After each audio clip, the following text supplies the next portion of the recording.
अस्सलामुअलैकुम students. Chapter 13 lecture number 2। आज हम होम्योस्टेसिस का एक इम्पॉर्टेंट टॉपिक समझेंगे, वो है फीडबैक मैकेनिज्म। हमने लास्ट लेक्चर में पढ़ा था कि होम्योस्टेसिस बॉडी के इंटरनल इन्वायरमेंट को नॉर्मल रेंज में मेंटेन करती है। तो सवाल ये है, इसको ये मेंटेन करने का बताता कौन है कि अब चेंज जो हुई है बॉडी की रेंज से बाहर है, इसको अब मेंटेन करना है, तो वो है feedback mechanism. Feedback mechanisms are the foundations of homeostasis, यानी फीडबैक मैकेनिज्म्स होम्योस्टेसिस के बुनियादी मैकेनिज्म्स हैं। ये होम्योस्टेसिस के लिए ज़रूरी हैं। इसकी डिफाइन कुछ यूँ है: these are the regulatory processes in which output और product of a system is used to control the behaviour of a system itself. सादा अल्फाज में यूँ कहेंगे, फीडबैक मैकेनिज्म्स वो रेगुलेटरी प्रोसेसेस हैं जिसमें सिस्टम का आउटपुट या रिजल्ट इसी सिस्टम की एक्टिविटी को कंट्रोल करता है। नेक्स्ट हम इसकी टाइप्स और एग्जांपल्स देखेंगे। इसकी टू मेजर टाइप्स हैं: negative feedback mechanism, positive feedback mechanism.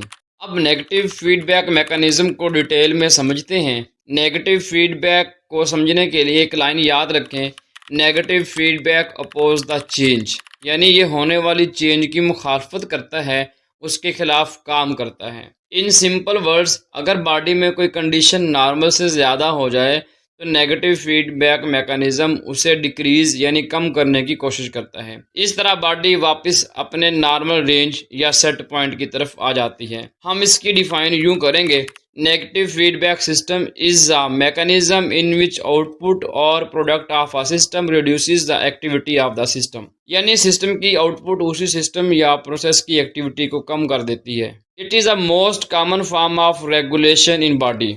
हम बॉडी टेम्परेचर की एग्जांपल से समझते हैं। हमारी बॉडी का टेम्परेचर 37 सेल्सियस स्केल के अराउंड मेंटेन होता है। इसे हम बॉडी टेम्परेचर का सेट पॉइंट कह सकते हैं, लेकिन इसका मतलब ये नहीं कि बॉडी का टेम्परेचर हर वक्त एग्जैक्ट 37 डिग्री सेंटीग्रेड ही होगा। बॉडी की अपनी एक टेम्परेचर रेंज होती है 36.1 डिग्री सेंटीग्रेड से लेकर 37.8 डिग्री सेंटीग्रेड तक, लेकिन हम 37 डिग्री सेंटीग्रेड को एवरेज मान लेते हैं। तो बॉडी का टेम्परेचर इसी नॉर्मल रेंज में बदलता रहता है। अब 37 डिग्री सेंटीग्रेड को नॉर्मल बॉडी टेम्परेचर मानते हुए फ़र्ज़ करें कि बॉडी टेम्परेचर 37 से इंक्रीज़ हो गया है और वो 38 डिग्री सेंटीग्रेड हो चुका है। अब इस चेंज का बॉडी को कैसे पता चलता है? यहाँ रोल आता है थर्मो रिसेप्टर्स का। थर्मो रिसेप्टर्स टेम्परेचर में तब्दीली को डिटेक्ट करते हैं। ये रिसेप्टर्स इंफॉर्मेशन को कंट्रोल सेंटर तक पहुँचाते हैं। इस एग्जाम्पल में कंट्रोल सेंटर हाइपोथैलेमस है। हाइपोथैलेमस ब्रेन का एक अहम हिस्सा है। इसको अब स्टेप बाय स्टेप समझते हैं। इन्वायरमेंट में हीट पैदा हुई जिससे बॉडी टेम्परेचर इंक्रीज हो गया। थर्मोरिसेप्टर ने इस चेंज को डिटेक्ट किया और सिग्नल कंट्रोल सेंटर यानी हाइपोथैलेमस को दे दिए। हाइपोथैलेमस अप्रोप्रिएट रिस्पॉन्स शुरू करवाता है। ये रिस्पॉन्स इफेक्टर्स परफॉर्म करते हैं। यहाँ वो इफेक्टर्स स्वेट ग्लैंड्स हैं और ये स्वेट प्रोड्यूस करते हैं और स्वेटिंग से कूलिंग इफेक्ट होता है जिससे बॉडी टेम्परेचर कम हो जाता है। वही बॉडी टेम्परेचर जो इंक्रीज हुआ था डिक्रीज हो जाता है और नॉर्मल सेट पॉइंट पर आ जाता है। अब एक बात समझें, टेम्परेचर इंक्रीज हुआ था, बॉडी के रिस्पॉन्स ने टेम्परेचर डिक्रीज कर दिया, यानी रिस्पॉन्स ने ओरिजिनल चेंज की मुखालफत की, उसके खिलाफ काम किया और टेम्परेचर लो हो गया। इसीलिए इसे नेगेटिव फीडबैक कहते हैं। एक और पॉइंट समझें, जब टेम्परेचर नॉर्मल रेंज में वापस आ जाता है तो थर्मोरिसेप्टर्स की कंट्रोल सेंटर को सिग्नल देने की ज़रूरत नहीं रहती, क्योंकि सिग्नल्स रिसेप्टर ने तब देने होते हैं जब नॉर्मल रेंज से बाहर चेंज आ जाती है। नेगेटिव फीडबैक की कुछ कॉमन एग्जांपल्स हमारे पास हैं: बॉडी टेम्परेचर रेगुलेशन, जिसे अभी हमने समझा है, blood glucose regulation, hormone secretion. ये तीनों प्रोसेसेस नेगेटिव फीडबैक मैकेनिज्म के थ्रू रेगुलेट होते हैं। अब आते हैं सेकंड टाइप पर, पॉजिटिव फीडबैक मैकेनिज्म। एक लाइन याद रखें: positive feedback enhance the original change, यानी जो चेंज शुरू हुई थी यह मैकेनिज्म उसको और ज़्यादा इंक्रीज कर देता है।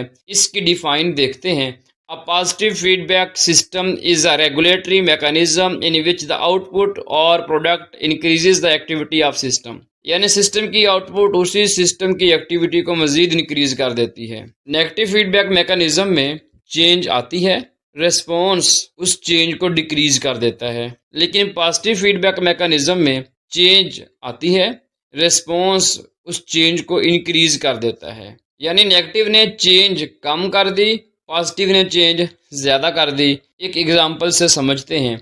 जब बर्थ का वक्त करीब आता है, फीटस यूट्रस यानी बच्चा दाने की दीवारों पर प्रेशर डालता है। यूट्रस की वाल्स स्ट्रेच होती हैं। यूट्रस की वाल में रिसेप्टर्स इस स्ट्रेचिंग को डिटेक्ट करते हैं और रिसेप्टर्स नर्व इम्पल्स की फॉर्म में मैसेज ब्रेन में मौजूद हाइपोथैलेमस तक पहुंचाते हैं। हाइपोथैलेमस यहाँ भी कंट्रोल सेंटर का काम करता है। हाइपोथैलेमस पिट्यूटरी ग्लैंड को सिग्नल देता है। Pituitary gland oxytocin hormone release करता है। ऑक्सीटोसिन हार्मोन यूट्रस की कंट्रैक्शन को मजीद बढ़ा देता है। अब क्या होगा, यूट्रस की कंट्रैक्शन से मजीद इम्पल्सेस जनरेट होंगी और हाइपोथैलेमस तक जाएंगी। हाइपोथैलेमस मजीद पिट्यूटरी ग्लैंड को सिग्नल देगा। पिट्यूटरी ग्लैंड मजीद ऑक्सीटोसिन हार्मोन रिलीज करेगा और ये ऑक्सीटोसिन मजीद कंट्रैक्शंस करवाएगा और कंट्रैक्शन से मजीद इम्पल्सेस पैदा होकर हाइपोथैलेमस तक जाएंगी।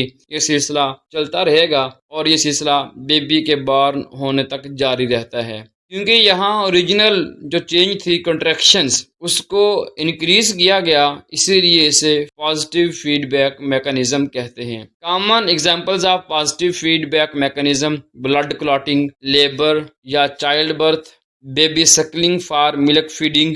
पॉजिटिव फीडबैक हर वक्त बॉडी के लिए यूजफुल नहीं होता, उसका रेगुलेट होना ज़रूरी है। लेकिन अगर ये अनकंट्रोल्ड हो जाए तो हेल्थ प्रॉब्लम्स क्रिएट कर सकता है। अनरेगुलेटेड पॉजिटिव फीडबैक मैकेनिज्म की एग्जांपल हमारी बुक में जो दी गई है वो है सीवियर इन्फ्लेमेशन या इन्फेक्शन। जब बॉडी में सीवियर इन्फ्लेमेशन या इन्फेक्शन हो तो इम्यून सेल्स कुछ प्रोटीन्स खारिज करते हैं जिन्हें साइटोकाइंस कहते हैं। साइटोकाइंस इम्यून रिस्पॉन्स को स्टिमुलेट करती हैं और मज़ीद इन्फ्लेमेशन हो जाती है और फिर मज़ीद इम्यून सेल एक्टिवेट हो जाते हैं, मज़ीद साइटोकाइंस पैदा हो जाती हैं और इन्फ्लेमेशन और ज़्यादा हो जाएगी और ये सिलसिला तब तक चलता रहेगा जब तक इन्फेक्शन ख़त्म ना हो जाए। बॉडी इसको रेगुलेट करती है। अगर ये प्रॉपर रेगुलेट ना हो तो ज़्यादा साइटोकाइंस पैदा होंगी और ज़्यादा इम्यून रिस्पॉन्स आएगा और बहुत ज़्यादा इन्फ्लेमेशन हो जाएगी और इस इन्फ्लेमेशन से और ज़्यादा इम्यून रिस्पॉन्स आएगा और ये अनकंट्रोल्ड रहे तो ये सिलसिला चलता रहेगा। इन्फ्लेमेशन बहुत ज़्यादा हो जाएगी और हमारी बॉडी का वो टिश्यू डैमेज हो जाएगा। तो ये था इसका नुकसान, इसका रेगुलेट रहना ज़रूरी है। अब नेगेटिव और पॉजिटिव फीडबैक मैकेनिज्म का डिफरेंस देखते हैं ताकि हम उसको एग्जाम के लिए तैयार कर सकें। नेगेटिव फीडबैक ओरिजिनल चेंज को अपोज करता है, पॉजिटिव फीडबैक ओरिजिनल चेंज को इन्हांस करता है। नेगेटिव में आउटपुट एक्टिविटी को रिड्यूस करती है, पॉजिटिव में आउटपुट एक्टिविटी को इंक्रीज करती है। नेगेटिव होम्योस्टेसिस में मेजर रोल अदा करता है, पॉजिटिव रैपिड चेंजेस में यूजफुल होता है। नेगेटिव मोस्ट कॉमन है, पॉजिटिव लेस कॉमन है। नेगेटिव की एग्जांपल्स में लिखेंगे body temperature regulation, blood glucose regulation. Positive की एग्जांपल में लिखेंगे चाइल्ड बर्थ, ब्लड क्लॉटिंग। अगर आपको बुनियादी फ़र्क समझ आ गया है तो होम्योस्टेसिस का फीडबैक मैकेनिज्म आपको कभी कंफ्यूज नहीं करेगा। नेक्स्ट लेक्चर में हम ऑस्मो रेगुलेशन को डिटेल में समझेंगे। अगर वीडियो पसंद आई हो तो लाइक, सब्सक्राइब और शेयर ज़रूर कीजिएगा। अल्लाह हाफिज़।